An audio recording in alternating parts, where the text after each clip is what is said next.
നാളെ റിസൾട്ട് വരുന്നത്. പ്ലസ് അല്ലാതെ വീട്ടിലും കയറ്റത്തില്ല. അളിയാടാ ദോ വരുന്നറാ ഒരു മാരണം.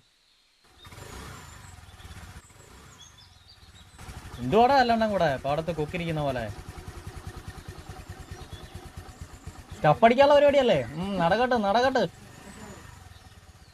ഏറെ ഈ വിടലേക്ക് ഇത് വിടടാ, അല്ലേ തന്നെ 100 കൂട്ടാൻ ടെൻഷനുണ്ട്. 2 hours later.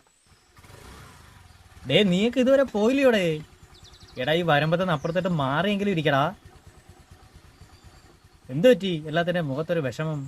എൻ്റെ പൊന്നണ്ണ, എക്സാം ഒക്കെ കഴിഞ്ഞ് റിസൾട്ട് വരാറായിരിക്കും. ഞങ്ങൾ അതിൻ്റെ ടെൻഷനിരിക്കും. അതിൻ്റെ കൂടെ അണ്ണനും കൂടെ വന്ന് ചൊറിയാതെ. ആഹാ, ഇതാണോ നിങ്ങളുടെ പ്രശ്നം? എടാ നിങ്ങൾ ആദ്യം ഒരു കാര്യം മനസ്സിലാക്കണം. ഏതെങ്കിലും ഒരു സ്കൂളിൽ നിന്നോ കോളേജിൽ നിന്നോ തരുന്ന സർട്ടിഫിക്കറ്റ് അല്ല നിങ്ങളുടെ ഭാവി തീരുമാനിക്കുന്നത്. നിങ്ങളുടെ സ്കില്ലാണ്. എടാ നീ നന്നായിട്ട് പടം വരയ്ക്കത്തില്ലേ? അതാണ് നിന്റെ സ്കില്ല്. ഇതൊക്കെ നിന്റെ കൂട്ടുകാരാ. അതുപോലെ നിങ്ങൾക്ക് എല്ലാവർക്കും ഓരോ സ്കില്ലുണ്ടാവും. നിങ്ങളാരും പേടിക്കൊന്നും വേണ്ട. പരീക്ഷയ്ക്കൊക്കെ നല്ല മാർക്ക് കാണും. നിങ്ങൾ ധൈര്യമായിട്ടിരിക്കേ. ആള് ചൊറിയാണെങ്കിലും കൊള്ളാല്ലേ? ഇയാൾക്ക് എന്ത് ജോലി?